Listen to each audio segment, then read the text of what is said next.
Hello dear students, I am Sumit sir और मैं आज लेकर आया हूँ आपके लिए बीडब्ल्यू का लेक्चर नंबर 10। देखिए, बीडब्ल्यू का हम लोग यूनिट 4 पढ़ रहे थे जिसका नाम है इलेक्ट्रोमैग्नेटिक इंडक्शन, और ये यूनिट जो है अब लगभग अपने समाप्ति की तरफ अग्रसर है। ठीक है, अब इसमें 2 ही 3 हेडिंग और बचा हुआ है। तो आज का हेडिंग है हमारा series and parallel combination of inductors. ठीक है, इंपॉर्टेंट हेडिंग है, एग्जाम में पूछा जाता है इससे क्वेश्चन। तो देखिए ये क्या होता है, series and parallel combination of inductors. इसका हिंदी हुआ प्रेरकों का श्रेणी और समांतर संयोजन। ठीक है, ये हो गया आपका हेडिंग, हिंदी में मैंने लिख दिया है। देखिए, अब सबसे पहले तो इंडक्टर होता क्या है, ये मैं आपको पिछले टर्न पे बताया था कि इंडक्टर क्या होता है। तो देखिए, कोई भी कॉइल यानी तारों का फेरा, तो कोई भी कॉइल है तो उसके अंदर एक प्रॉपर्टी होती है कि अगर उसमें धारा का आप परिवर्तन करें तो उस धारा के परिवर्तन का वो विरोध करेगा। ठीक है, इसी गुण को हम लोग कहते हैं उस कॉइल का इंडक्टेंस। ठीक है, इसी गुण को हम लोग कहते हैं कॉइल का इंडक्टेंस, और इंडक्टेंस को हिंदी में कहते हैं प्रेरकत्व। और सच पूछे तो इसको सेल्फ इंडक्टेंस कहा जाता है, सेल्फ इंडक्टेंस। लेकिन बोलचाल की भाषा में केवल इंडक्टेंस भी बोला जाता है, तो इसको स्व प्रेरकत्व कहते हैं या केवल प्रेरकत्व कहते हैं। ठीक है, तो कॉइल के अंदर वह गुण जिसके कारण वह धारा के परिवर्तन का विरोध करता है उसे हम लोग कहते हैं उसका सेल्फ इंडक्टेंस। ठीक है, इसका फार्मूला वगैरह मैं पिछली बार डिराइव किया था, इसका कारण भी बताया था कि जो सेल्फ इंड्यूस्ड ईएमएफ है वही इसके लिए जिम्मेदार है इंडक्टेंस के लिए। ठीक है, अब देखिए, तो ये जो सेल्फ इंडक्टेंस है किसी भी कॉइल का, इसको हम लोग एल से प्रदर्शित करते हैं। ठीक है, और इसका जो मात्रक होता है वो हेनरी होता है। ठीक, और चूंकि कॉइल के अंदर इंडक्टेंस का गुण होता है, ये इंडक्टेंस का गुण उसके अंदर सेल्फ इंडक्शन की वजह से होता है। ये सब मैं आपको बता चुका हूँ कि सेल्फ इंडक्शन की वजह से होता है। मतलब जब धारा जाएगी, धारा का परिवर्तन होगा तो इसके अंदर सेल्फ इंड्यूस्ड ईएमएफ पैदा होगा। इस घटना को हम लोग सेल्फ इंडक्शन कहते हैं। ठीक है, और वो ईएमएफ जो है वो बढ़ने वाली धारा को कम करने का प्रयास करेगा। ठीक है, इसीलिए इसके अंदर धारा के परिवर्तन के विरोध का गुण आ जाता है। ठीक है, इसी गुण को हम लोग सेल्फ इंडक्टेंस कहते हैं। तो कई सारा इसमें टर्म है जो लेकर बच्चे कंफ्यूज रहते हैं। एक सेल्फ इंडक्टेंस है, एक सेल्फ इंडक्शन है, एक सेल्फ इंड्यूस्ड ईएमएफ है। तो कंफ्यूज मत रहिएगा। सेल्फ इंडक्शन एक घटना का नाम है, सेल्फ इंडक्टेंस एक गुण का नाम है, और सेल्फ इंड्यूस्ड ईएमएफ जो उसमें धारा प्रेरित होती है उसका नाम है। ठीक है, और तो अब जो इंडक्टर है उसके अंदर होता है सेल्फ इंडक्टेंस। चूंकि उसके अंदर सेल्फ इंडक्टेंस है तो जिस भी वस्तु के अंदर इंडक्टेंस हो, सेल्फ इंडक्टेंस हो, उस वस्तु को हम लोग कहते हैं इंडक्टर। मतलब एक नाउन हो गया इंडक्टर। ठीक है, जैसे आप जानते हैं रजिस्टेंस, तो रजिस्टेंस एक गुण का नाम है, और जिस वस्तु के अंदर रजिस्टेंस होता है उसे हम लोग कहते हैं रजिस्टर। ठीक है, उसी तरह से कैपेसिटर, जिस वस्तु के अंदर कैपेसिटेंस का गुण होता है उसे हम लोग कहते हैं कैपेसिटर। तो ये नाउन है। तो सीधी सी बात है, हर एक कॉइल के अंदर इंडक्टेंस होता है, सेल्फ इंडक्टेंस होता है, इसलिए उसको हम लोग कहते हैं इंडक्टर। ठीक है, जैसे रजिस्टेंस को आर से रिप्रेजेंट करते हैं उसी तरह से इंडक्टर को एल से रिप्रेजेंट करते हैं। तो ये सब तो हो गया, और ये सब मैं आपको पहले से बता भी चुका हूँ। तो आज हमें ये सीखना है कि जो इंडक्टर है उसका सीरीज और पैरेलल कॉम्बिनेशन हम लोग कैसे करेंगे। ठीक है, जैसे रजिस्टेंस का करते हैं कि 2 रजिस्टेंस ऐसे जुड़ा हो तो उसको हम लोग सीरीज कॉम्बिनेशन कहते हैं। मतलब इसका हम लोग तुल्य प्रतिरोध निकालते हैं कि अगर इन दोनों की बजाय एक ही प्रतिरोध यहाँ पे लगाना हो, धारा में और वोल्टेज में कोई परिवर्तन न हो, और इन दोनों को हटा के हम कितने ओम का एक सिंगल प्रतिरोध लगा सकते हैं, तो वो हम लोग पता कर लेते हैं कि आर का वैल्यू क्या होगा। मतलब इन दोनों को दर्शाने वाला तुल्य प्रतिरोध क्या होगा। तो आता है R = R1 + R2, और पैरेलल में भी आप जान ही रहे हैं, प्रतिरोध का तो बहुत अच्छे से आपको मैं पढ़ा चुका हूँ। तो अब हमें यही काम इंडक्टर के साथ करना है कि अगर 2 इंडक्टर सीरीज में और पैरेलल में जुड़े हों तो उनका तुल्य प्रेरकत्व क्या होगा। मतलब एक इंडक्टर मान लो ये है और एक इंडक्टर मान लो ये है, अगर ये श्रेणी में जुड़ा हो, इसका सेल्फ इंडक्टेंस और इसका सेल्फ इंडक्टेंस, मान लो इसका सेल्फ इंडक्टेंस L1 है और इसका सेल्फ इंडक्टेंस L2 है, तो इनका इक्वलेंट इंडक्टेंस यानी तुल्य प्रेरकत्व क्या होगा, यही आज हमको निकालना है, श्रेणी का भी और समांतर का भी। तो चलिए इसको शुरू करते हैं। ये जो सीरीज कॉम्बिनेशन है इसमें भी 2 स्थितियाँ होंगी। ठीक है, सीरीज कॉम्बिनेशन में भी 2 स्थितियाँ होंगी, जब फ्लक्स समान दिशा में हो और जब फ्लक्स विपरीत दिशा में हो। When fluxes are in same direction, when fluxes are in opposite direction. ठीक है, ये प्रतिरोध की तरह नहीं है कि बस हो गया सीरीज कॉम्बिनेशन। सीरीज कॉम्बिनेशन कहेंगे उसी को जब धारा समान हो, मतलब एक का ये सिरा अंतिम सिरा दूसरे के प्रारंभिक सिरे से अगर जुड़ा रहे तो सीरीज कॉम्बिनेशन होगा, क्योंकि उसमें धारा सेम है। तो देखिए, क्योंकि जो करंट यहाँ से T1 से चलेगा, मान लो कि एक इंडक्टर ये है, इसका ये T1 है, ये T2 है, सिरा है, दोनों टर्मिनल है। तो अब देखिए यहाँ से जब करंट ऐसे चलेगा तो करंट ऐसे फ्लो होकर ऐसे जाएगा, ठीक है। करंट को भी मैं दिखा दे रहा हूँ, मतलब आई करंट मान लो यहाँ चल रहा है, ठीक है। तो आई करंट का प्रवाह होगा, वो आई करंट यहाँ ऐसे जाएगा, फिर यहाँ ऐसे जाएगा और फिर यहाँ ऐसे जाएगा। तो करंट पूरे में सेम है, ठीक। और करंट दोनों में सेम है, मतलब सीरीज कॉम्बिनेशन है, ये सिंपल सी बात होती है।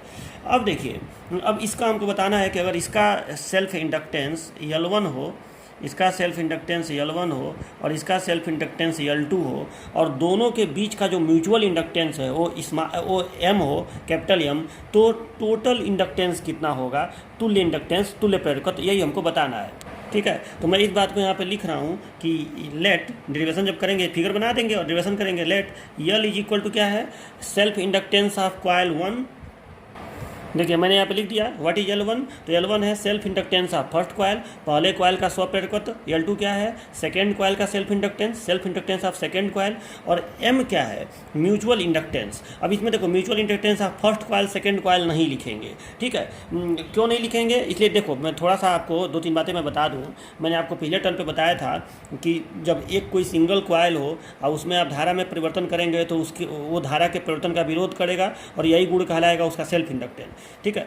अब मान लो कि एक कॉइल के करीब में दूसरा कॉइल भी रखा हो, ऐसे 2 कॉइल पास पास रखे हों, भले वो आपस में जुड़े रहेंगे वो अलग बात है, लेकिन अगर पास पास रखे हों और इसके करंट में अगर चेंज होगा तो इसके करंट में चेंज होने से दूसरे कॉइल में सेल्फ इंड्यूड, दूसरे कॉइल में म्यूचुअली इंड्यूड ईएमएफ पैदा होगा, ठीक है। अगर इसके कॉइल में हम लोग, इसके कॉइल के करंट में हम लोग चेंज करें तो इस कॉइल में म्यूचुअली इंड्यूड ईएमएफ पैदा होगा, ठीक है। और अगर इसके करंट में हम लोग चेंज करें तो इस कॉइल में म्यूचुअली इंड्यूड ईएमएफ पैदा होगा, ठीक है। तो ये सब तो मैं आपको पहली बार बता चुका हूँ, और इस घटना को म्यूचुअल इंडक्शन कहते हैं, ठीक है। और ये जो घटना घटती है इसको हम लोग जिस प्रॉपर्टी से शो करते हैं उसको हम लोग म्यूचुअल इंडक्टेंस कहते हैं और उसे M से प्रदर्शित करते हैं, ठीक है। अब देखिए M का जो फार्मूला होता है, आप थोड़ा सा फार्मूला समझिए कि M का फार्मूला क्या होता है और L का फार्मूला क्या होता है। तो अगर एक कॉइल हो यहाँ पे, तो इसके L का फार्मूला, L के तो 3 फार्मूले में मैं आपको बताया था, लेकिन जो एक बहुत अच्छा फार्मूला बताया था जिसमें धारा वरा की ज़रूरत नहीं पड़ती है, फ्लक्स वगैरह की, वो फार्मूला ये था, N स्क्वायर, ठीक है, N स्क्वायर μ0 μr A/L, ये आपको फार्मूला याद होगा, ये L का फार्मूला था। अब मैं ये बोल रहा हूँ कि जो L का फार्मूला, तो मतलब मान लो कि यहाँ पे L1 है, यहाँ पे L2 है, तो इसके लिए फार्मूला हो जाएगा N1 स्क्वायर μ0 μr A/L। मैं दोनों का अनुप्रस्थ काट का क्षेत्रफल और लंबाई सेम मान के चल रहा हूँ, तो L1 का फार्मूला क्या हो जाएगा, N1, लेकिन फेरा अलग अलग मान के चल रहा हूँ, तो इसका हो जाएगा N1 स्क्वायर μ0 μr A/L, इसका हो जाएगा। L2 का क्या हो जाएगा, तो N2 स्क्वायर μ0 μr A/L। ये मैं आपको डिराइव करा के पिछली बार दिखाया था L और L का फार्मूला। अच्छा, इसी तरह से अगर 2 कॉइल हो,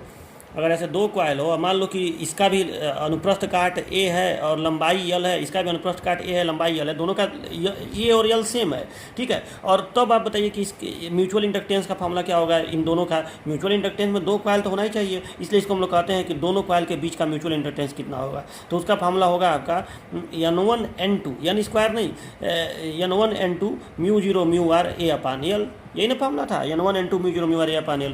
तो अब मैं ये बोल रहा हूँ कि ये जो M है, M के फार्मूला में आप देखिए, तो आप चाहे इसका M बोलें चाहे इसका M बोलें, दोनों का वैल्यू सेम ही आएगा, क्योंकि N1 N2 दोनों का यहाँ पे गुणा हो रहा है, ठीक है। तो दोनों का गुणा हो रहा है, तो दोनों का गुणा दोनों के लिए हो रहा है ना, मतलब इसका फेरा अगर 50 है, इसका फेरा 100 है, तो इसका भी आप निकालेंगे तो N1 N2 μ0 μr A/L, इसका भी निकालेंगे तो N1 N2 μ0 A/L। तो दोनों में सेम ही चीज़ का गुणा हो रहा है, तो दोनों का म्यूचुअल इंडक्टेंस सेम आएगा। इसलिए आप म्यूचुअल इंडक्टेंस में ये नहीं लिखेंगे कि mutual inductance of first coil, mutual inductance of second coil, जबकि L1 L2 में लिखना पड़ेगा, इसलिए क्योंकि इसमें N1 स्क्वायर हो रहा है इसमें, और दूसरे वाले में N2 स्क्वायर होगा। ये बात समझ में आया ना, इसीलिए दोनों का सेल्फ इंडक्टेंस अलग अलग होगा, लेकिन म्यूचुअल इंडक्टेंस आप एक ही बार बस लिख देंगे म्यूचुअल इंडक्टेंस, ठीक है। तो ये हो गया L1 self inductance of first coil, L2 self inductance of second coil, M is equal to mutual inductance, ठीक है। अब ये बताइए आप लोग कि अगर ये जो करंट है I, अगर ये करंट कांस्टेंट करंट हो, मतलब इसमें कोई परिवर्तन न हो, तो न तो L1 शो होगा, न तो L1 प्रॉपर्टी इसके अंदर उत्पन्न होगी, मतलब न तो ये धारा का परिवर्तन का विरोध करेगा, न तो L2 उत्पन्न होगा, और न तो M उत्पन्न होगा, मतलब न तो इसके वजह से इसके धारा का परिवर्तन होगा और न तो इसके वजह से इसके धारा का परिवर्तन विरोध होगा, ठीक है। मतलब न तो L1 अस्तित्व में आएगा, न तो L2 अस्तित्व में आएगा, और न तो M अस्तित्व में आएगा।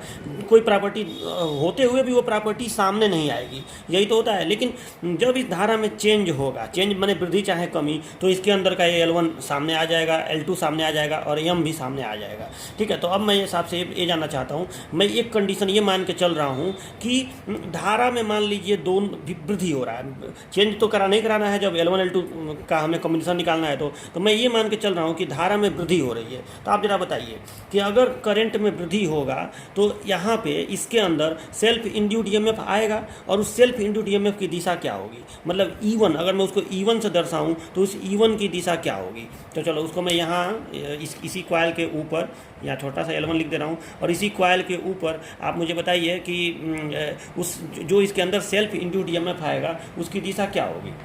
तो देखिए सेल्फ इंड्यूड ईएमएफ इस दिशा में आएगा कि नहीं। मैं ये बोल रहा हूँ कि अगर इस धारा में परिवर्तन हो, यहाँ परिवर्तन होगा तो इस पूरे कॉइल के धारा में परिवर्तन होगा। तो अगर परिवर्तन होगा और ये परिवर्तन वृद्धि में मैं बोल रहा हूँ कि अगर आप वृद्धि कर रहा हूँ, मतलब 0 एम्पियर, 1 एम्पियर, 2 एम्पियर, 4 एम्पियर ऐसे कर रहे हैं, तो जो सेल्फ इंड्यूड ईएमएफ यहाँ पे आएगा, मान लो E1 आएगा, उसकी दिशा इधर की तरफ होगी कि नहीं, मतलब वो चाहेगा कि उसका जो धारा प्रवाहित हो वो ऐसे प्रवाहित हो, क्योंकि उसको इस धारा के वृद्धि का विरोध करना है। तो जो सेल्फ इंड्यूड ईएमएफ आएगा उसकी दिशा ऐसे होगी, मतलब इसका प्लस इधर होगा, माइनस इधर होगा। जबकि आप सप्लाई का प्लस इधर दिए हैं, माइनस इधर दिए हैं। हालांकि सप्लाई के प्लस माइनस मतलब नहीं होता है, मेन मतलब होता है कि धारा बढ़ा रहे हैं कि घटा रहे हैं। ठीक है, तो अगर आप धारा को में बढ़ोतरी करेंगे तो यहाँ पे जो E1 आएगा वो इधर की तरफ आएगा। अगर यही आप कमी करते, भले यहाँ प्लस होता है यहाँ माइनस होता है, धारा इसी दिशा में जाती, लेकिन आप कमी करते तो E1 इधर आता। ठीक है, ये सब मैं आपको समझा चुका हूँ। ठीक है, तो E1 इधर आएगा, ये self induced EMF in first coil है।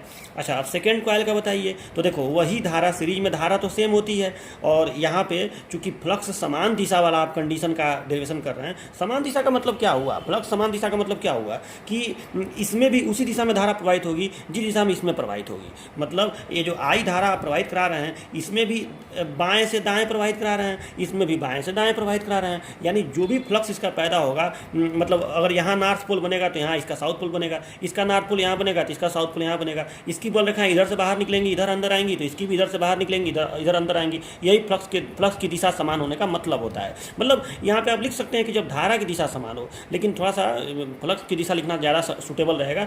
लेकिन यहाँ मतलब उसी से है कि अगर दोनों में धारा की दिशा समान हो तो दोनों फ्लक्स जो हैं जुड़ेंगे, मतलब दोनों एक दिशा में फ्लक्स पैदा होंगे। ठीक है, तो अब इस कंडीशन में अगर आप धारा में बढ़ोतरी करा रहे हैं तो इसका सेल्फ इंड्यूड ईएमएफ इधर पैदा होगा, और चूंकि धारा दोनों में समान है तो यहाँ वृद्धि होगा धारा में, तो यहाँ भी धारा में वृद्धि होगा, तो इसका जो सेल्फ इंड्यूड ईएमएफ पैदा होगा E2, वो भी इस दिशा में पैदा होगा। सीधी सी बात है, E2 भी इस दिशा में पैदा होगा। यानी ये हो गई E1 और E2 की दिशा।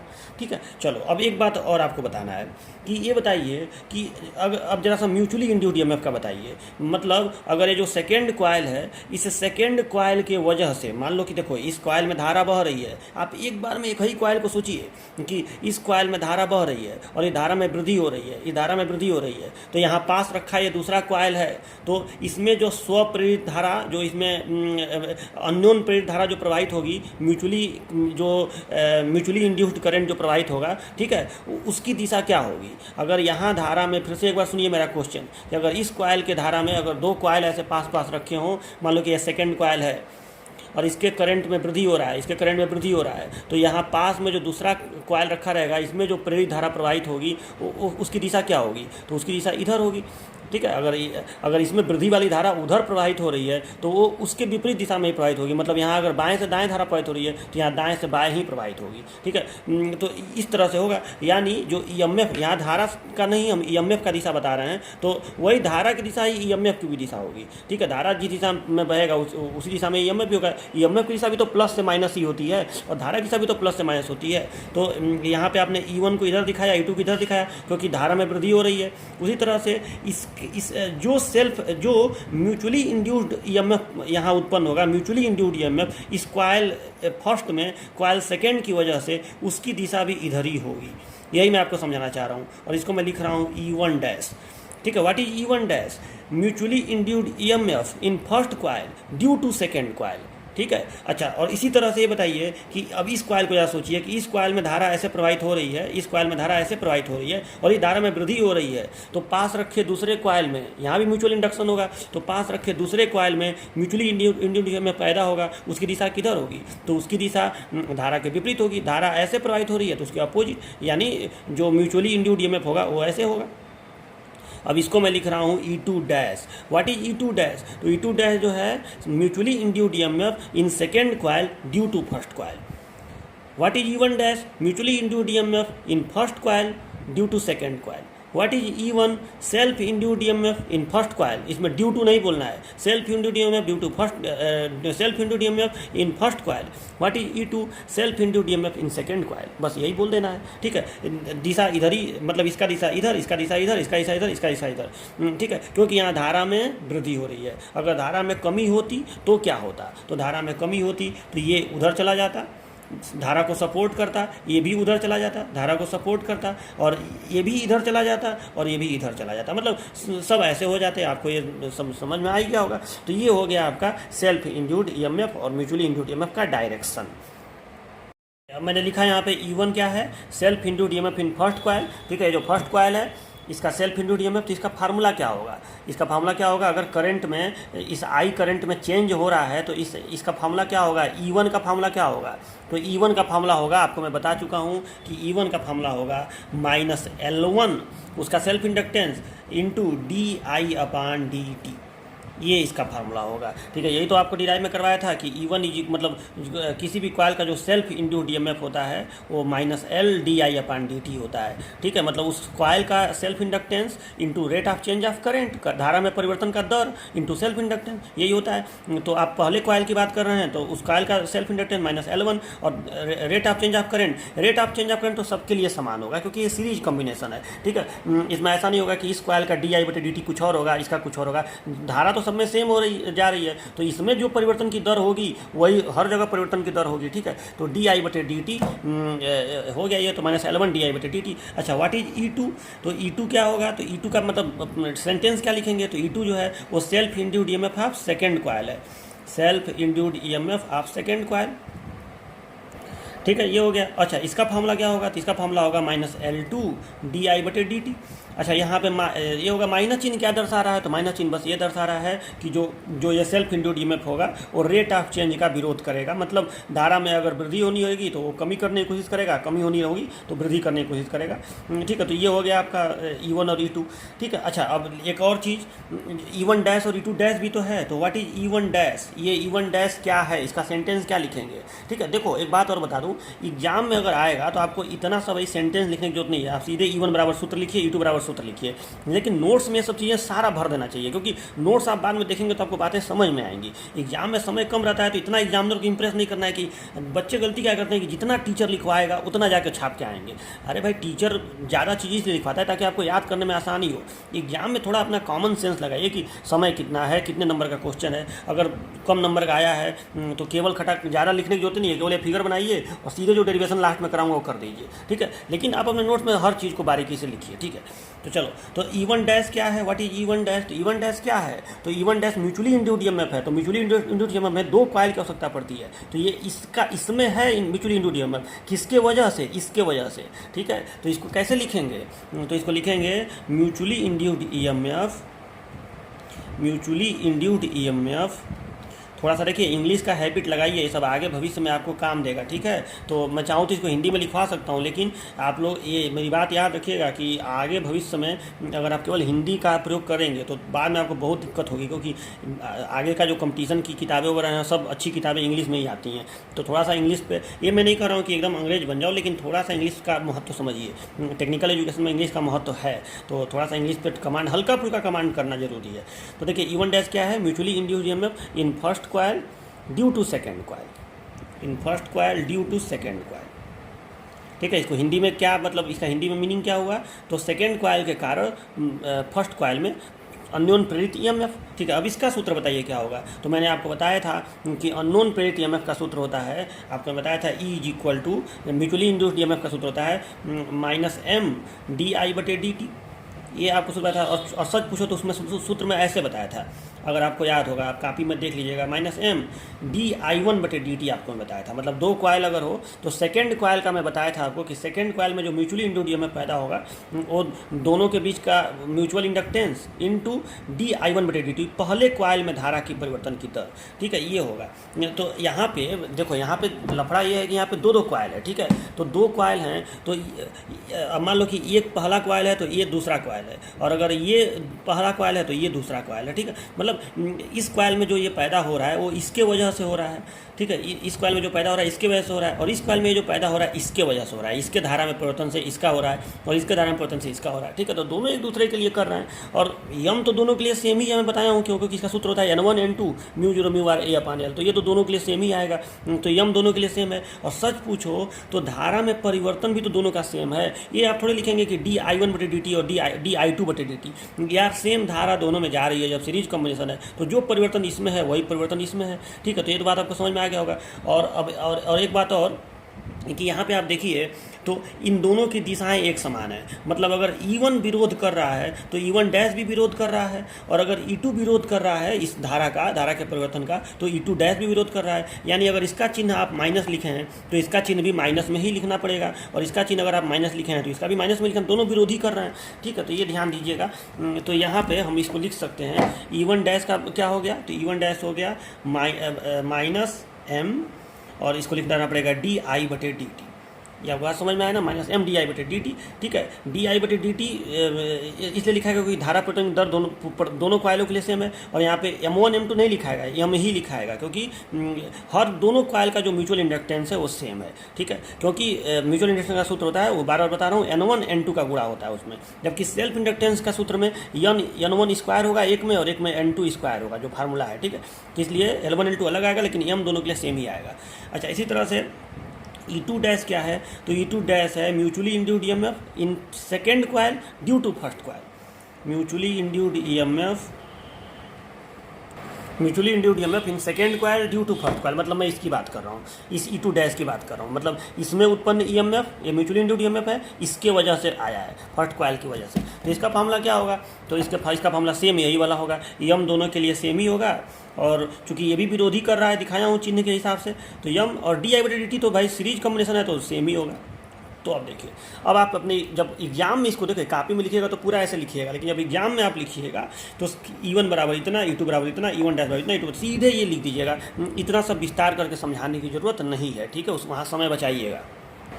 तो अब देखिए, इतने तरह के हमारे ईएमएफ इंड्यूस हुए, E1 E2 E1 dash E2 dash, figure में आप देखें ही हैं, E1 E2 E1 dash E2 dash, ठीक है। तो अब ये जो चार तरह के ईएमएफ हैं, तो टोटल इस सर्किट में इंड्यूस्ड ईएमएफ कितना है, आप मुझे इसका जवाब दीजिए।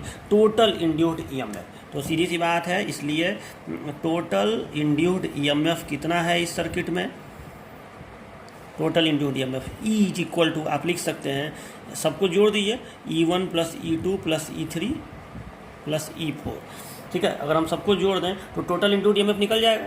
E3 E4 नहीं होगा, सॉरी, ये E1 डैश E2 डैश होगा, ठीक है। तो E1 डैश + E2 डैश, चार तरह के ईएमएफ है, चारों ईएमएफ को अगर हम जोड़ दें तो निकल जाएगा। सबका फार्मूला हमारे पास रखा हुआ है, ठीक है। सबका फार्मूला यहाँ पे लिखा हुआ है, एक का फार्मूला -L1 di/dt, ठीक है। तो ये सबका यहाँ फार्मूला लिख देता हूँ, -L1 di/dt, इसका फार्मूला -L2 di/dt, ठीक है। इसका फार्मूला E1 डैश का -m di/dt, और इसका फार्मूला -m di/dt, सबका फार्मूला यहाँ पे लिख दिया, ठीक है।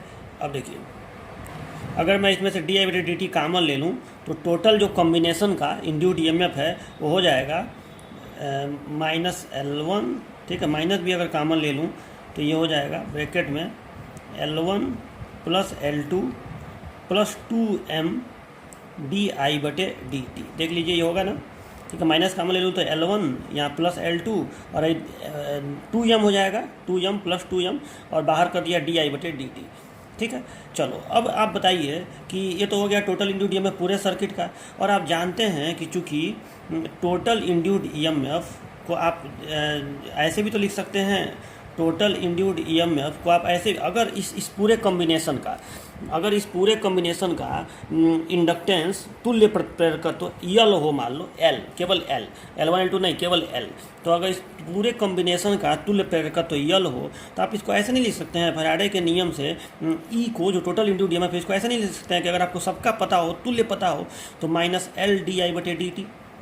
ये तो भाई सिंपल फार्मूला है, ये होता है ये फैराडे के नियम के हिसाब से कि अगर सबका तुल्य प्रेरकत्व, सबका मिला के पूरे कॉम्बिनेशन का तुल्य प्रेरकत्व यल हो, सेल्फ और म्यूचुअल सब मिला जुला के, ठीक है, तो इस ई को, जो सेल्फ टोटल इंटू डीएमएफ है, उसको आप लिख सकते हैं -LdI/dt।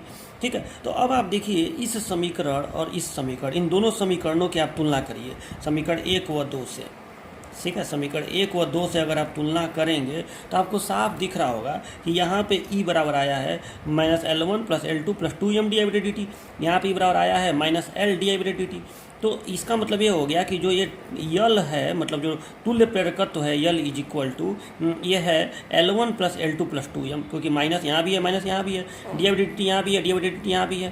ठीक है, तो ये dI/dt मतलब अगर आप दोनों समीकरणों को, इधर का पक्ष बराबर है तो इधर के पक्ष को जब आप बराबर करेंगे तो dI/dt से dI/dt कट जाएगा, माइनस से माइनस कट जाएगा। ठीक है, तो जब ये कट जाएगा तो बचेगा क्या है, L बराबर इतना। तो समीकरण 1 और 2 से L बराबर आ गया L1 + L2 + 2m। ये आपको समझ में आया? ये हो गया तुल्य प्रेरकत्व। ठीक है, मतलब सीरीज कॉम्बिनेशन में अगर सीरीज कॉम्बिनेशन हो तो तुल्य प्रेरकत्व होता है। अगर दो इंडक्टर जुड़े हों तो पहले का सेल्फ इंडक्टेंस प्लस दूसरे का सेल्फ इंडक्टेंस प्लस दो गुणे दोनों के बीच का mutual inductance L1 + L2 + 2m।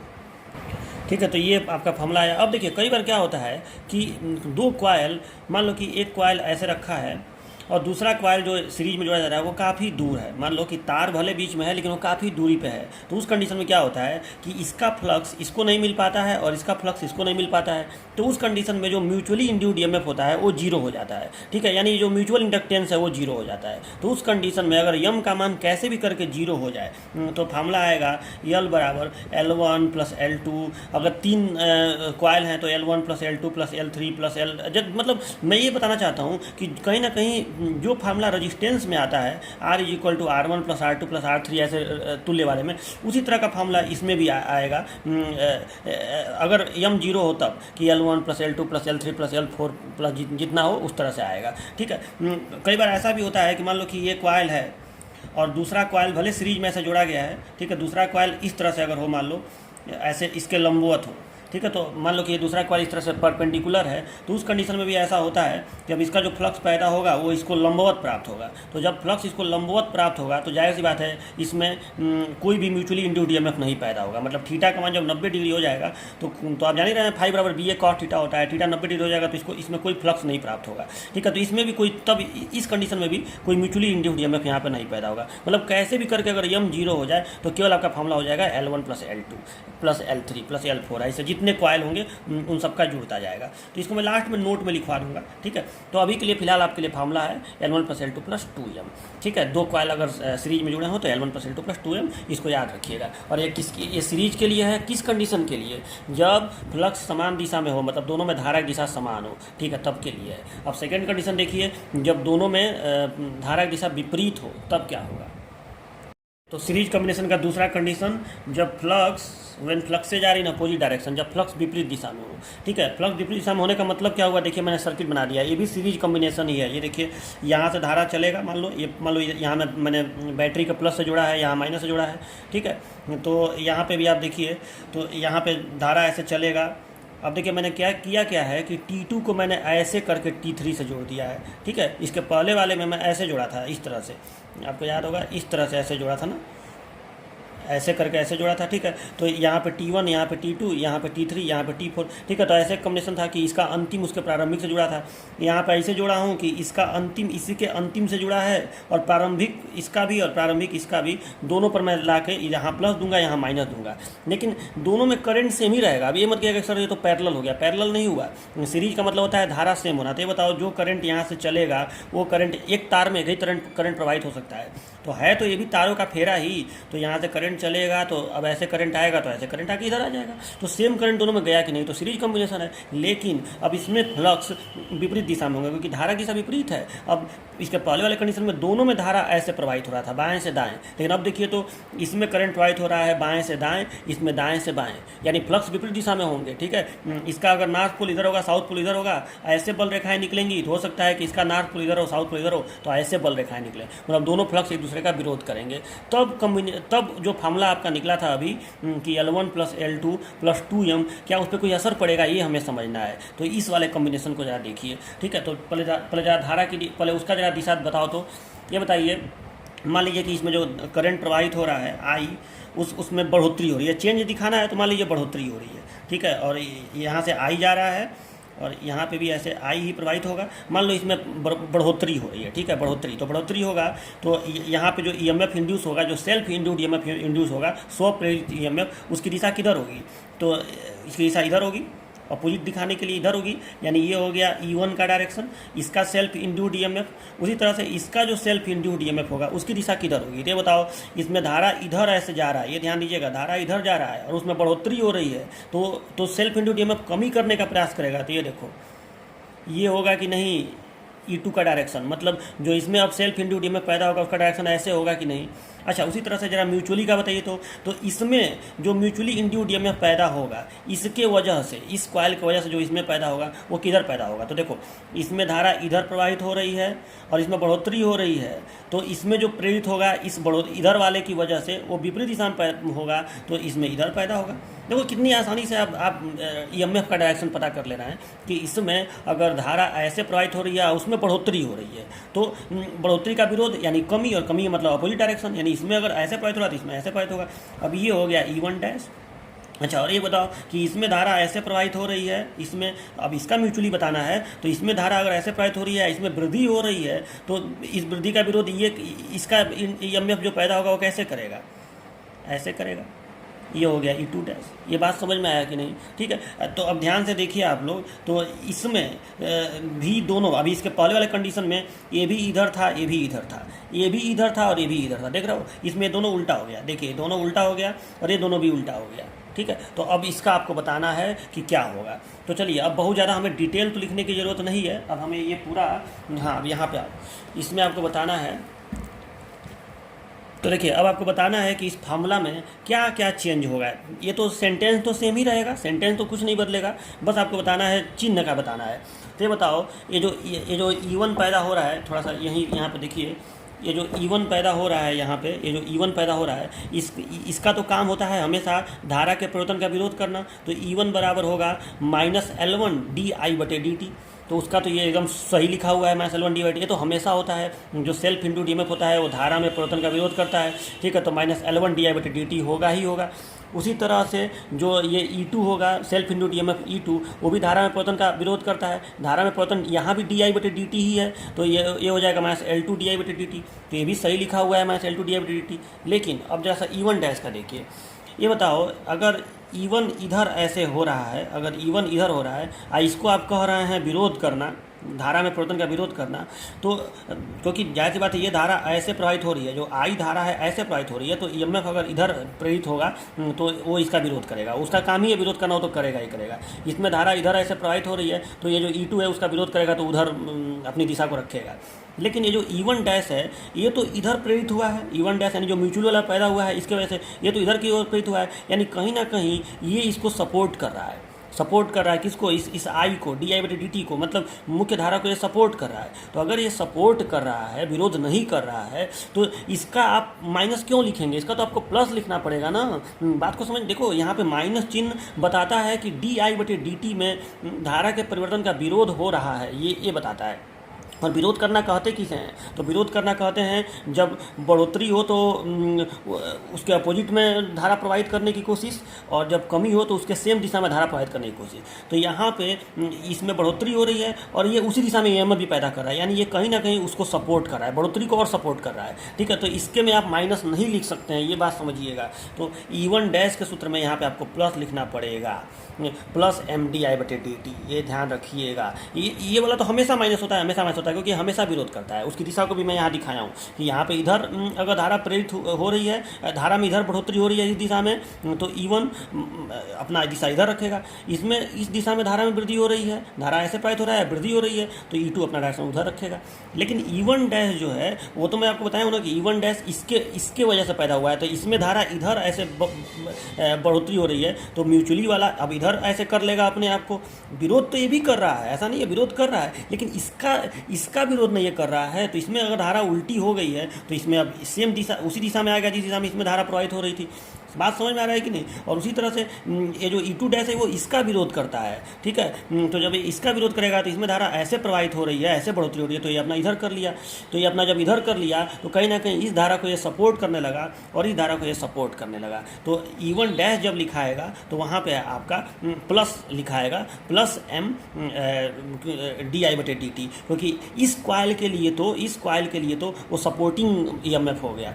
अगर ये अपोजिट EMF है तो ये सपोर्टिंग है, तो अपोजिट को माइनस लिखेंगे तो इसको प्लस लिखना पड़ेगा। सेम उसी तरीके से यहाँ देखिए जो E2 डैश जो है करंट इधर ऐसे बढ़ोतरी हो रही है, ये उसी डायरेक्शन में हो गया कि नहीं। तो इस कॉइल के लिए जो म्यूचुअल इंडक्टेंस होगा, म्यूचुअली इंड्यूस्ड EMF जो E2 डैश होगा वो माइनस नहीं लिखाएगा, प्लस लिखाएगा, ठीक है। तो ये बात आपको जरूर समझ में आ गया होगा कि यहाँ पे प्लस लिखाएगा। तो ठीक है, यही दो चीज़ चेंज हुआ, ठीक है। तो अब देखिए सूत्र में क्या फर्क पड़ेगा।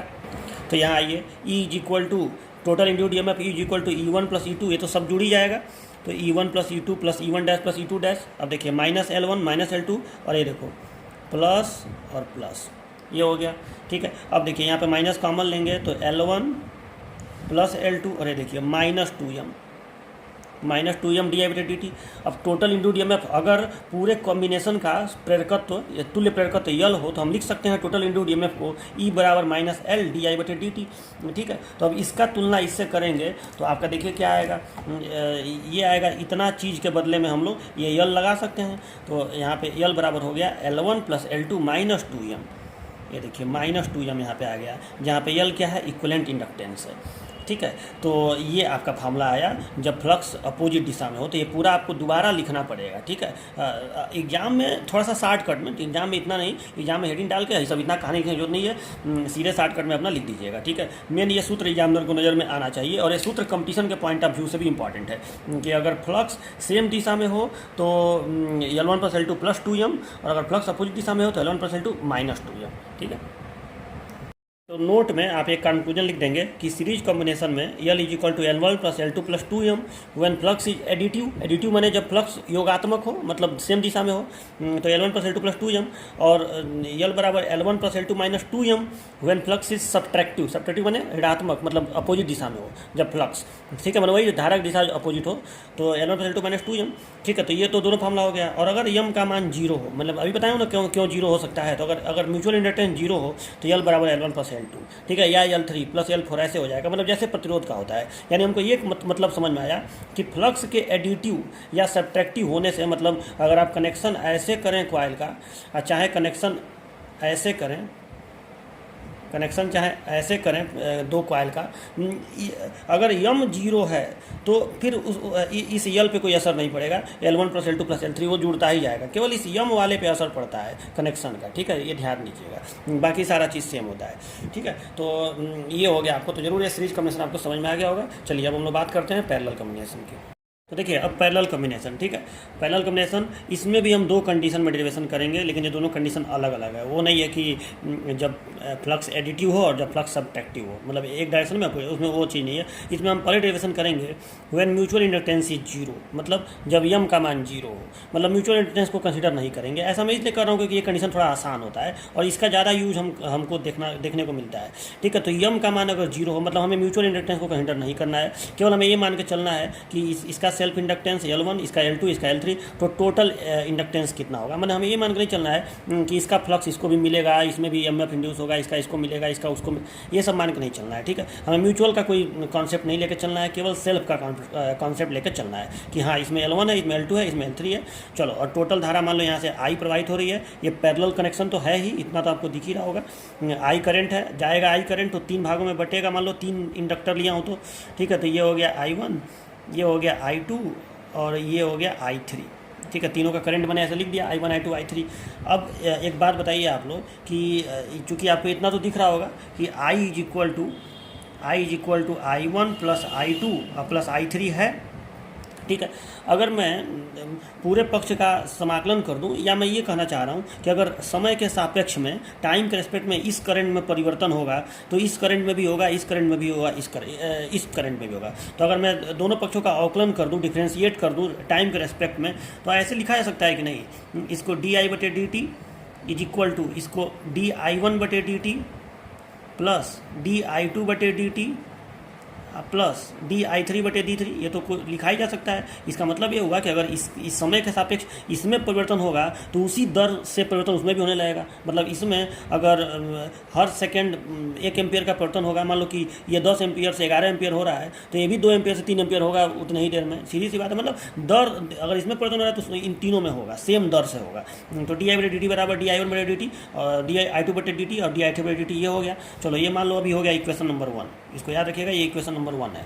अब एक बात बताइए कि अभी आप ये मान चलिए कि यहाँ धारा में बढ़ोतरी हो रही है। ठीक है, जो धारा है बढ़ रहा है, तो बढ़ रहा है तो ये भी धारा बढ़ेगा, ये भी धारा बढ़ेगा, ये भी धारा बढ़ेगा, तो बढ़ोतरी होगा। तो जो सेल्फ इंड्यूस्ड ईएमएफ इसमें पैदा होगा उसको वो तो हमेशा विरोधी करता है। और यहाँ चूँकि बढ़ोतरी मान के मैं चल रहा हूँ, तो E1 जो सेल्फ इंड्यूस्ड ईएमएफ पैदा होगा, E1 वो इधर पैदा होगा, जो इसमें पैदा होगा E2 वो इधर पैदा होगा, और जो इसमें पैदा होगा E3 वो इधर पैदा होगा। ऐसे अब इतना तो आप जान ही चुके हैं कि E3 का डायरेक्शन ये होगा। तो ये बताइए कि, और देखिए अभी एक चीज़ मैं छोटा सा गलती लिखा हूँ, ये बताइए पैरेलल में ईएमएफ सेम होता है कि नहीं। पैरेलल में विभवांतर समान होता है, तो आप यहाँ पे E1 E2 E3 नहीं लिख सकते हैं, ये गलत हो जाएगा। ठीक है, पैरेलल में ईएमएफ सेम होता है। ठीक है, तो जितना सेल्फ इंड्यूस्ड ईएमएफ यहाँ पैदा होगा उतना ही यहाँ पैदा होगा, उतना ही यहाँ पैदा होगा, तो तीनों में ई पैदा होगा। ये जरा बात को याद रखिएगा।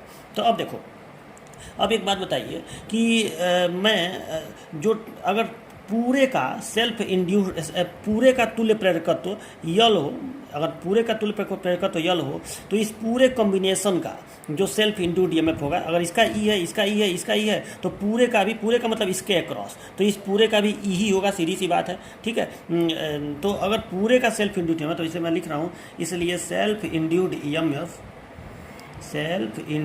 EMF E is equal to, मैं लिख सकता हूँ ई को, मैं कई तरीके से लिख सकता हूँ। मैं ई को लिख सकता हूँ -L di/dt, और इसी ई को मैं ये भी लिख सकता हूँ, -L1 di1/dt, बिल्कुल लिख सकता हूँ, क्योंकि ये इसका भी ईएमएफ है, इसका भी इंड्यूस्ड ईएमएफ है। तो इसको मैं -L1 और इसका rate of change of current, तो इसका rate of change of current क्या होगा, di1/dt, और इसी को मैं ऐसे भी लिख सकता हूँ -L2 di2/dt, और इसी को मैं ऐसे भी लिख सकता हूँ -L3 di3/d3। इससे ये बिल्कुल सही है। ठीक है, मतलब मैं इसी ई को, जो यहाँ पे ई है, इस ई को मैं लिख सकता हूँ -L1 di1/dt, -L1 di1/dt, -L2 di2/dt, -L3 di3/dt। और अगर मैं सबके तुल्य प्रेरकत्व को यल मान रहा हूँ तो मैं लिख सकता हूँ -L di/dt, जहाँ पे आई इसका rate of change of current है, मुख्य धारा का। ऐसे लिखा जा सकता है बिल्कुल। ठीक है, तो अब देखिए अगर आप इस समीकरण का तुलना यहाँ पे करें तो आपको क्या पता चल रहा है कि दिस इम्प्लाइज di/dt बराबर, यहाँ पे आप देखिए तो di/dt बराबर -E/L होगा कि नहीं। ठीक है, उसी तरीके से इसी ई से अगर आप इसका तुलना कर लें, देखो ई इसके बराबर भी है, ई इसके बराबर भी है, तो कामा अगर आप इसी ई से इसका तुलना कर लें तो di1/dt बराबर क्या आ रहा है, तो di1/dt बराबर आ रहा है -E/L1। इसी प्रकार अगर आप इस समीकरण का तुलना इसी ई से कर लें तो di2/dt बराबर क्या आएगा, तो di2/dt बराबर आएगा -E/L2। और इसी प्रकार आप लास्ट वाले का भी तुलना कर लें, अगर इसका भी तुलना कर लें इस पूरे मान का इस ई से, तो di3/dt बराबर भी क्या आएगा, तो di3/dt बराबर आएगा -E/L3 आएगा कि नहीं। और इन सभी मानों को di/dt का मान ये, di1 का इसका मान ये, di2 का मान ये, और di3 वाले का मान ये, इन सभी मानों को समीकरण 1 में रख दीजिए, क्योंकि समीकरण 1 में चारों चीज़ है, जो चारों चीज़ आपने निकाला है। तो समीकरण 1 में रखने पर, समीकरण 1 में सारे मानों को रख दीजिए, तो देखिए क्या आ रहा है। तो अगर हम सारे मानों को समीकरण 1 में रख दें तो आपका आएगा इसके जगह पे -E/L, ठीक है। इसके जगह पे डी आई बटे डी टी की जगह पे क्या रखाएगा, माइनस ई बटे L1। ठीक है। फिर इसके जगह पे डी आई टू बटे डी टी की जगह पे क्या रखाएगा, माइनस ई बटे L2। ठीक है। तो प्लस ऐसे लिखो माइनस ई बटे L2। ठीक है। अब प्लस इसके जगह पे क्या लिखाएगा, माइनस ई बटे L3।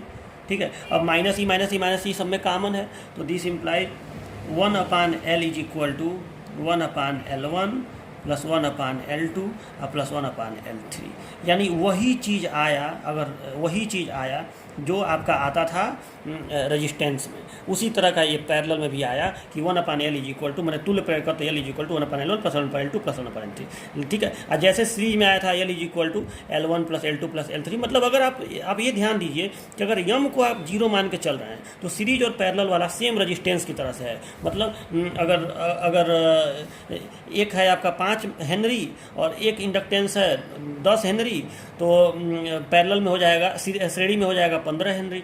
ठीक है। और अगर यही पैरेलल में हो जाएगा 10 गुणे 5 बटे 10 प्लस 5। जब आप ऐसे करेंगे 1/L is equal to 1/L1 और प्लस 1/L2। ठीक है। तो ये आएगा। तो इस तरह से कहने का मतलब है, आपको ये समझ में आ गया होगा कि जब यम का मान 0 हो तो इस तरह से आपका डेरिवेशन हो गया। तो ये आप याद रखिएगा कि जब म्यूचुअल इंडक्टेंस 0 हो तब ये डेरिवेशन हुआ है। ठीक है। अब हम करेंगे जब म्यूचुअल इंडक्टेंस 0 न हो। जब म्यूचुअल इंडक्टेंस 0 न हो तब थोड़ा सा डेरिवेशन भारी है, तब इस सूत्र में यम भी कहीं ना कहीं आपको यम को ध्यान में लेकर चलना पड़ेगा। तो उसका देखिए डेरिवेशन कैसे होगा। यहाँ एक नोट में एक बात यहाँ लिख दीजिएगा कि अगर केवल 2 ही हो, मतलब फॉर 2 पैरेलल इंडक्टर्स, ये फार्मूला आप ये वाला याद रखिएगा कि L इज इक्वल टू आ जाएगा 1/L1 प्लस 1/L2 करेंगे तो ऐसे आएगा ना, L is equal to L1 L2 बटे L1 प्लस L2। जैसे रेजिस्टेंस में आता था, तो ये अलग से याद रखिएगा क्योंकि ज़्यादातर न्यूमेरिकल वगैरह सॉल्व करने में इसका ज़रूरत पड़ता है।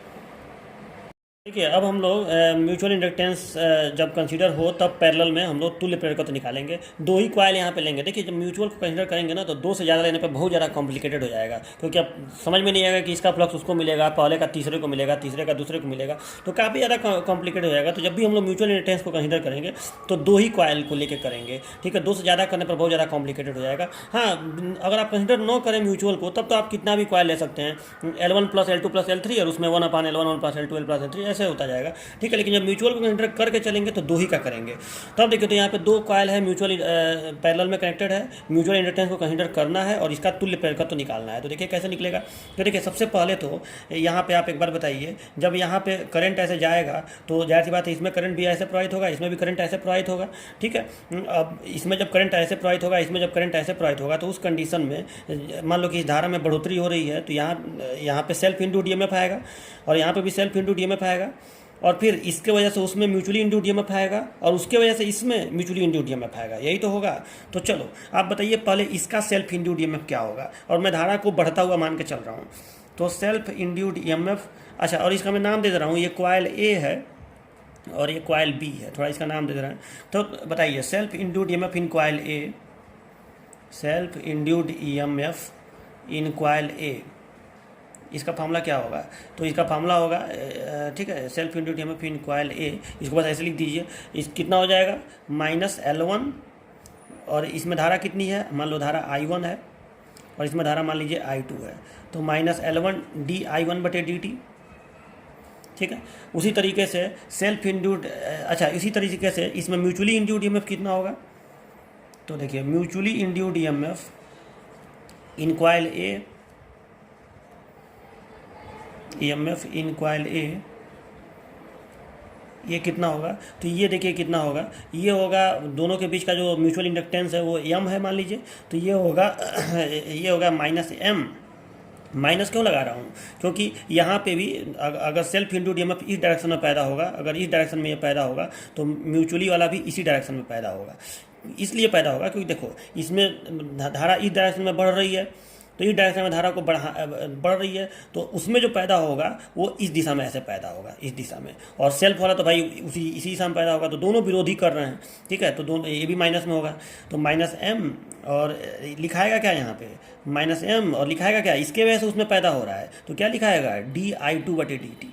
ये ध्यान देने वाली बात है, ठीक है। उसमें जो म्यूचुअली वाला पैदा होगा वो minus M D I two बटे डी टी होगा, क्योंकि इसके वजह से उसमें पैदा हो रहा है, तो इसमें rate of change of current देखा जाएगा, ठीक है। तो minus M D I two बटे डी टी ये हो गया। तो अब बताइए कि total induced EMF in coil A कितना होगा। अगर इसमें ऐसे इस तरफ इधर ऐसे पैदा हो रहा है इतना सेल्फ इंड्यूस्ड, इस दिशा में इधर ही ऐसे पैदा हो रहा है इतना म्यूचुअली इंड्यूस्ड, तो टोटल इंड्यूस्ड ईएमएफ इस कॉइल में कितना होगा।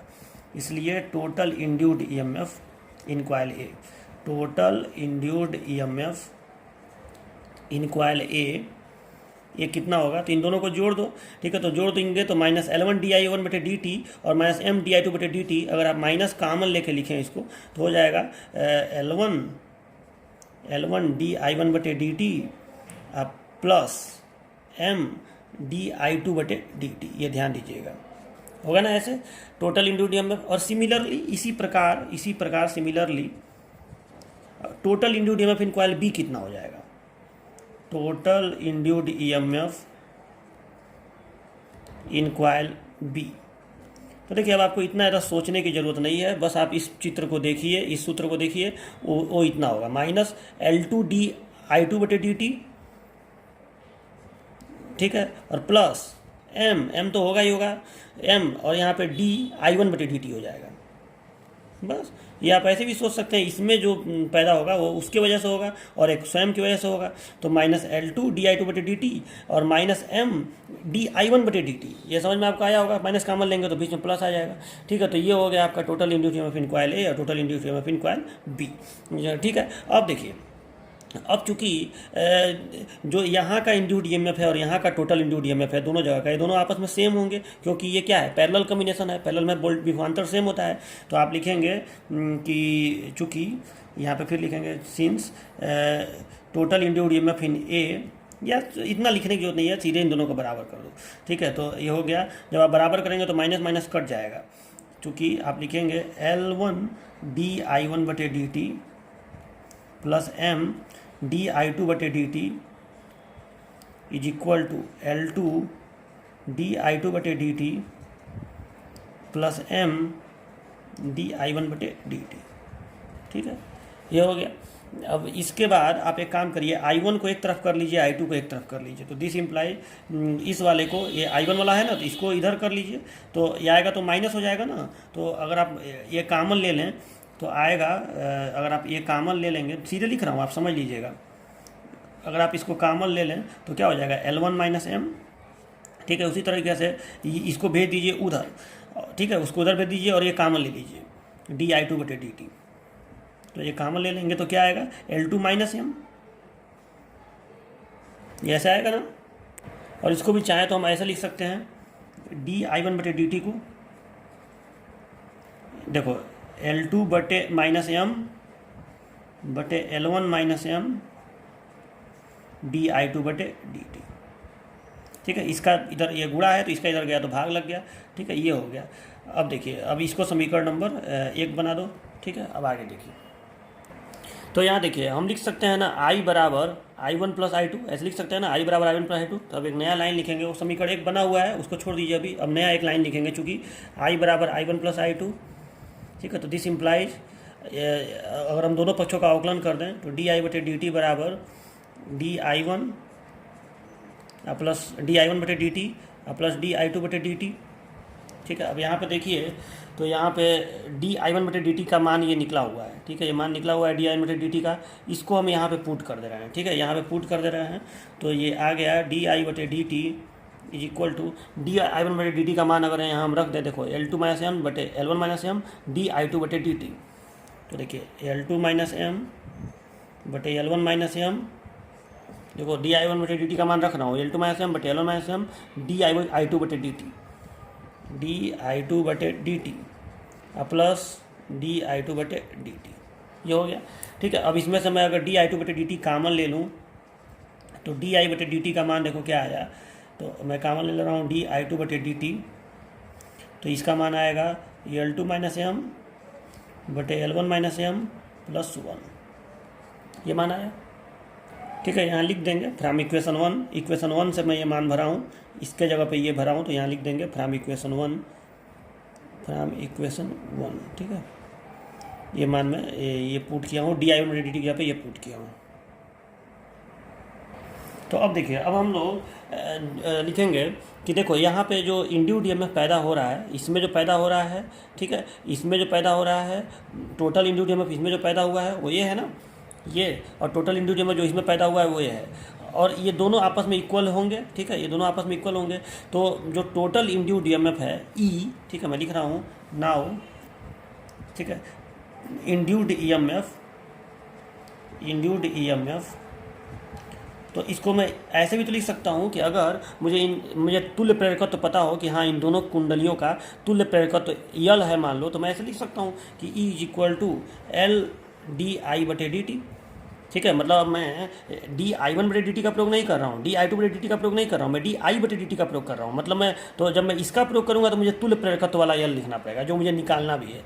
तो E इज इक्वल टू हो गया एल डी आई बटे डी टी, ठीक है, induced EMF E is equal to L D I बटे डी टी, और ये E कुछ और नहीं है बल्कि यहाँ का भी E है, मतलब ये वाला, ठीक है, ये वाला, और ये E कुछ और नहीं है बल्कि यहाँ का भी E है, मतलब ये वाला। मतलब आप E को यहाँ से भी निकाल सकते हैं, यहाँ से भी निकाल सकते हैं, और एक यहाँ से भी निकाल सकते हैं टोटल वाले से, ठीक है। तो E इज इक्वल टू हो गया एल डी आई बटे डी टी। अब ये जो एल डी आई बटे डी टी है, इसको आप ऐसे भी लिख सकते हैं, इसलिए आप लिख सकते हैं एल डी आई बटे डी टी, इसको आप इन दोनों में से किसी के इक्वल कर सकते हैं। ये ध्यान दीजिएगा, ये एल डी आई बटे डी टी है, ये इसके भी इक्वल है और ये इसके भी इक्वल है, किसी एक के आप इक्वल कर दीजिए, ठीक है, किसी एक के आप इक्वल कर दीजिए, यहाँ माइनस लगा दीजिए, माइनस एल डी आई बटे डी टी होगा। तो ये जो आपका माइनस एल डी आई बटे डी टी है, आप मन करे तो इसके इक्वल कर दीजिए, तो देखिए क्या आता है, ठीक है। तो माइनस एल डी आई बटे D T is equal to आप कर दीजिए, मैं इसी के इक्वल कर रहा हूँ, देखिए minus L one D I one बटे D T, minus L one D I one बटे डी टी,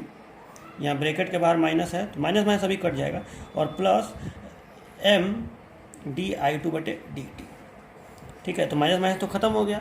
तो अब देखिए, अब दिस इम्प्लाइज यहाँ पे आया एल डी आई बटे D T is equal to L one D I one बटे, ये मैं 2 क्यों लिखा हूँ, डी आई वन बटे D T plus M D I two बटे डी टी, ये आया, ठीक है। अब देखिए इक्वेशन 1 में, मैं इक्वेशन 1 जो डिराइव किया था, इसमें मैंने डी आई वन बटे डी टी का मान ये निकाला था, ठीक है, ये निकाला था मैंने, तो वो मान यहाँ भी डी आई वन बटे डी टी आया हुआ है, तो वो मान मैं यहाँ भर दे रहा हूँ, ठीक है। तो दिस इम्प्लाइज, इसके बाद लिखाएगा एल डी आई बटे D T is equal to L one के जगह पे ये मान भर दे रहा हूँ, देखो ये मान एल टू माइनस एम बटे L one minus M, L two minus M बटे एल वन माइनस एम, ठीक है। इसमें एल वन का गुणा होकर ना भराएगा, ये L one into L two minus M बटे एल वन माइनस एम, ठीक है, इंटू डी आई टू बटे D T, D I two बटे डी टी। देखिए ये मान मैंने भर दिया, ठीक है, इसका मान था डी आई वन बटे डी टी का मान, ये जो है पूरा मान मैंने इसके जगह पे यहाँ भर दिया, एल वन है यहाँ पे, अब प्लस एम ये उतार दो डी आई टू बटे डी टी, ठीक है। अब इसमें से डी आई टू बटे डी टी दोनों में है तो कॉमन ले लिया जाए, तो देखिए तो एल डी आई बटे D T is equal to, इसको हम कॉमन ले रहे हैं तो कॉमन ले लेंगे तो क्या हो जाएगा, तो देखिए कॉमन अगर लेंगे हम डी आई टू बटे डी टू को तो ब्रैकेट में आएगा, ठीक है। अगर हम यहाँ से कॉमन इसको बाहर यहाँ से कर रहे हैं तो आएगा एल वन ब्रैकेट में एल टू माइनस एम बटे एल वन माइनस एम, ठीक है, इसका गुणा सिर्फ इसमें है, और प्लस एम, ठीक है, ऐसे आएगा। चलो ये तो सही है। अब देखिए ये आ गया। अब यहाँ पे हम लोग क्या किया जाए कि यहाँ से अगर हम डी आई बटे डी टी का मान निकालें तो ये हो जाएगा, इस पूरे के बटे में ये यल चला जाएगा, ठीक है। तो देखिए इसको मैं ऐसे लिख दे रहे हैं 1/L, ठीक है, डी आई टू बटे डी टी ब्रैकेट में L one into L two minus M बटे एल वन माइनस एम और प्लस एम। चलो अब देखो यहाँ पे डी आई बटे डी टी का एक समीकरण बन गया, और यहाँ देखिए यहाँ डी आई बटे डी टी का पहले से ही एक समीकरण यहाँ पे बना हुआ है। इस समीकरण को मैं समीकरण 2 नाम दे रहा हूँ, ठीक है, समीकरण 2 इसको मैं नाम दे रहा हूँ। यहाँ पे डी आई बटे डी टी का एक समीकरण बना हुआ है और यहाँ एक नया समीकरण बना है डी आई बटे डी टी का। तो दोनों पक्ष आपस में बराबर होंगे, एक तरफ डी आई बटे डी टी है तो दूसरी तरफ भी डी आई बटे डी टी होगा। तो मैं अब इसको इसके बराबर लिख दे रहा हूँ, ठीक है, इसको मैं इसके बराबर कर दे रहा हूँ। दोनों में डी आई टू बटे डी टी है, वो कट भी जाएगा। तो देखो, तो समीकरण, इसको मैं समीकरण 3 बोल रहा हूँ, तो समीकरण 2 और 3 से समीकरण 2 व 3 से, ठीक है, क्या हो जाएगा समीकरण 2 और 3 से di2/dt into L2 minus M बटे L1 minus M plus 1 is equal to, ये पूरा समीकरण 1/L di2/dt, थोड़ा छोटा छोटा लिखने दो नहीं तो हटेगा नहीं, तो ये हो जाएगा is equal to 1/L di2/dt bracket में L1 into L2 minus M बटे L1 minus M plus M, ये हो गया। ठीक है, अब ये कट जाएगा, di/dt से di/dt कट गया। ठीक है, तो बचा क्या L2 माइनस एम। अब इसको हल भी कर लिया जाए जरा, तो ये देखो क्या हो जाएगा L2 minus M plus L1 minus M, तो L2 minus M plus L1 minus M और बटे में L1 माइनस एम। LCM लेके करिएगा, ये सब आप लोग जान रहे हैं। ठीक है, और यहाँ पे 1/L, इसको भी हल कर लिया जाए तो ये क्या बचेगा ब्रैकेट में, चलो अभी L1 को बाहर ही रहने दो। ठीक है, या L1 का रुको अंदर गुणा कर लेने दो, तो L1 का गुणा हो जाएगा तो ये हो जाएगा L1 L2 minus M L1 बटे L1 minus M plus M. चलो इसको नेक्स्ट स्टेप में सॉल्व करेंगे, तो दिस इम्प्लाइज L2 माइनस, अच्छा यहाँ पे कुछ हो रहा है क्या, नहीं, चलो यहाँ पे -2m हो जाएगा। तो देखो L1 plus L2 L1 plus L2 L1 plus L2 -2m बटे L1 minus M is equal to, इसको जरा पहले सॉल्व कर लिया जाए तब L का गुणा किया जाएगा। ठीक है, तो यहाँ पे हमें देखो इस दोनों समीकरण को हल करके अब इसी L का मान निकालना है, यही हमारा उद्देश्य है। ठीक है, तो अब देखिए, तो यहाँ पे हो जाएगा L1 L2 minus M L1 और प्लस m का गुणा इन दोनों में होगा तो m L1 और माइनस m स्क्वायर। देखिए L1 L2 minus m L1 और प्लस m L1 और माइनस m स्क्वायर, देखिएगा ये, ठीक है, माइनस m स्क्वायर और बटे में L1 माइनस m। ठीक है, ये ब्रैकेट यहाँ बंद हो जाएगा। ठीक है, अब देखिए ये खत्म हो जाएगा, m L1 से m L1 खत्म हो गया, माइनस m L1 से प्लस m L1। ठीक है, और ये L1 minus m L1 minus m ये भी कट जाएगा, तो यहाँ बचेगा क्या दोनों तरफ L1 plus L2 minus 2m is equal to 1/L, और इस साइड में बचेगा 1/L L1 L2 minus m square, L1 L2 minus m square, और हमें अभी CL का मान केवल निकाल देना है। ठीक है, तो इसको मैं यहाँ पेपर पे कर रहा हूँ। ठीक है, तो आप जब इस पक्षांतरीय गुणा करके और यल का मान निकालेंगे तो क्या आ जाएगा, यल इज इक्वल टू, देखिए यल इधर चला जाएगा तो इतना बटे यल का इसमें गुणा हो जाएगा, तो इतना बटे ये पूरा जाके हो जाएगा, तो L is equal to L1 L2 minus m square बटे में ये पूरा L1 plus L2 minus 2m, ये आ गया L का मान। ठीक है, ये L का मान आ गया। देखिए L1 L2 और m के पदों में दो इंडक्टर हो तो L1 तो उनका सेल्फ, उनका टू लेपरेट का तो कितना होगा L1 L2 minus m square बटे L1 plus L2 minus 2m, ये होगा उनका सेल्फ इंडक्टेंस। ठीक है, और ये तब होगा जब फ्लक्स जो हैं, जब फ्लक्स एडिटिव हो। ठीक है, जब दोनों फ्लक्स एडिटिव हों, व्हेन, या आप इसको ऐसे लिख सकते हैं when fluxes are additive, when fluxes are additive, तब ये होगा। ठीक है, अगर फ्लक्स सब्ट्रैक्टिव हो तो उसका डेरिवेशन मैं नहीं कर रहा हूँ, सिमिलरली अब सबका डेरिवेशन करना संभव नहीं है। ठीक है, तो similarly L is equal to हो जाएगा, देखो क्या चेंजिंग आएगा, केवल इस सूत्र में ना, ये ऊपर का नहीं, केवल यहाँ पे प्लस आ जाएगा, तो यल इज इक्वल टू आ जाएगा L1 L2 आप करेंगे तो आएगा माइनस m स्क्वायर बटे, ठीक है, L1 plus L2 minus m square, केवल यहाँ माइनस यहाँ पे प्लस आ जाएगा, तो L1 L2 minus m square बटे L1 plus L2 plus 2m आएगा। ठीक है, जब when fluxes are subtractive, when fluxes are subtractive,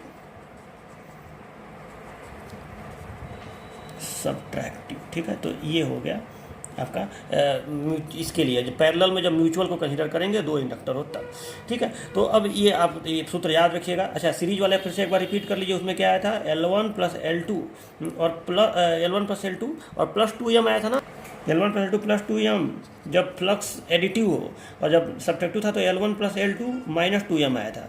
इसमें देख लीजिए यहाँ माइनस आ रहा है जब फ्लक्स एडिटिव हो, और यहाँ प्लस आ रहा है जब सब्ट्रैक्टिव हो, बाकी कोई चेंजिंग नहीं आएगा। L1 plus L2 minus m square, यहाँ L1 plus L2 minus 2m। अच्छा, अब इसमें एक चीज़ और ध्यान दीजिए कि अगर m बराबर 0 हो, इफ़ m बराबर 0 हो, ठीक है, अगर m का मान 0 हो तो आप देखिए इस, चाहे इस सूत्र में रखिए चाहे इस सूत्र में रखिए, किसी में भी रखिए, सेम चीज़ आएगा।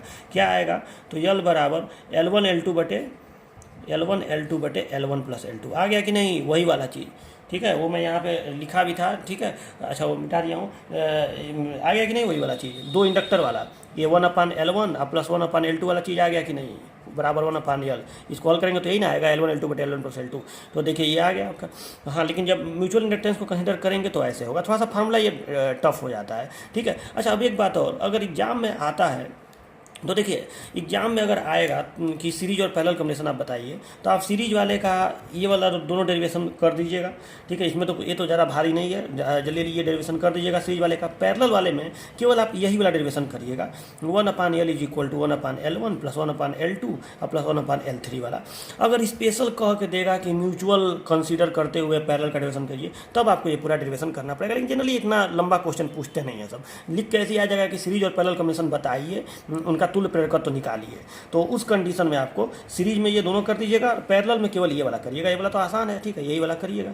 लेकिन न्यूमेरिकल अगर इस पे आ जाए, देखिए न्यूमेरिकल अगर इस पे आ जाए तो आपको ये फार्मूला याद रखना है, ये बात ध्यान दीजिएगा कि आपको ये फार्मूला याद रखना है, क्योंकि न्यूमेरिकल पूछ सकता है। और एक ये भी बात है कि कंपटीशन के भी तो पॉइंट, देखो मैं पढ़ाता हूँ तो मैं नॉलेज के लिए पढ़ाता हूँ, कंपटीशन में इस तरह के न्यूमेरिकल कई बार आए हुए हैं, तो कंपटीशन में ये डेरिवेशन से तो कोई मतलब नहीं है, इतना भारी आपको डेरिवेशन दिख रहा होगा उससे कोई मतलब नहीं है, लेकिन ये सूत्र याद होना चाहिए कि जब फ्लक्स एडिटिव हो तो पैरेलल में ये होता है, और जब फ्लक्स सब्ट्रैक्टिव हो तो पैरेलल में ये होता है, ये फार्मूला याद होना चाहिए। कई बार 4 ऑप्शन दे के और फार्मूला ही पूछ देते हैं, सब कहाँ माइनस होगा कहाँ प्लस होगा, तो बच्चे इन सबको लेकर कंफ्यूज रहते हैं। थोड़ा सा डेरिवेशन कर लेने से ये फायदा होता है कि आपको सूत्र समझने में आसानी हो जाती है। अब अच्छा, एक चीज़ आपको कंफ्यूज कर रहा होगा इतना के बाद कि सर पैरेलल में ये सब्ट्रैक्टिव और एडिटिव कैसे हो सकता है, मतलब जैसे पैरेलल कॉम्बिनेशन इस तरह से है, इस तरह से पैरेलल कॉम्बिनेशन है, तो आपको ये लग रहा होगा कि चलो इस तरह से ऐसे है, तो ऐसे में मान लो कि इसमें धारा ऐसे जा रही है और इसमें धारा ऐसे जा रही है, तो दोनों में धारा सेम दिशा में जा रही है, तो ये तो फ्लक्स एडिटिव होगा, मतलब फ्लक्स सेम दिशा में होंगे दोनों के, मतलब ये वाला फार्मूला प्रयोग होगा। सब्ट्रैक्टिव वाला कैसे पैरेलल में सर्किट कैसे बनेगा, तो मैं आपको एक सर्किट बना के दिखा रहा हूँ। देखो, मान लो कि यहाँ पे एक ये फ्लक्स एक सर्किट है, ये मान लो सप्लाई से जुड़ा हुआ है, ठीक है, ऐसे इसमें धारा प्रवाहित हो रही है, ठीक, और आप एक और कनेक्शन ऐसे कर दें, देखो ये देखो, यहाँ पे एक इंडक्टर इस तरह से ऐसे जोड़ दें बगल में, ठीक है, इसी के साथ। तो ये बताइए, अगर यहाँ से धारा ऐसे जाएगा तो इसमें धारा का प्रवाह, यहाँ से धारा दो भाग में बटेगा, एक इधर जाएगा और एक इधर जाएगा। तो अब ये बताइए कि जो वोल्टेज इसको मिला हुआ है, जो वोल्टेज यहाँ पे मिला हुआ है, वही वोल्टेज इसके और इसके सिरों के बीच में भी होगा कि नहीं, वही वोल्टेज यहाँ पे होगा कि नहीं। अरे ये इसी तार से जुड़ा हुआ है और ये इसी तार से जुड़ा हुआ है, तो जिस वोल्टेज पर ये तार है उसी वोल्टेज पर ये और ये कॉइल है, यानी कहीं ना कहीं ये समांतर संयोजन ही तो हुआ कि इसका भी यहाँ पे और इसका भी यहाँ पे। अब धारा देखो, इसमें धारा अगर इस दिशा में जा रही है तो इसमें भी धारा ऐसे जाके ऐसे इस दिशा में ही जाएगी, इसमें इस दिशा में जाएगी, तो ये हो गया दोनों फ्लक्स एडिटिव, दोनों एडिटिव हैं। लेकिन अगर मैं इसी कनेक्शन को ऐसे कर दूं, जरा सा ध्यान दीजिए, अगर मैं इसी कनेक्शन को ऐसे कर दूं यहाँ पे, यहाँ देखिए तो कि एक कॉइल ऐसे है, ठीक है, एक कॉइल ऐसे है, इसको मैं मान लो यहाँ पे वोल्टेज दे दिया, मान लो यहाँ पे एसी सप्लाई से ही जोड़ दिया, ऐसे किसी चीज़ से जोड़ दिया। अब देखो दूसरा कॉइल जो है उसका ये वाला तार मैं यहाँ से जोड़ दूँ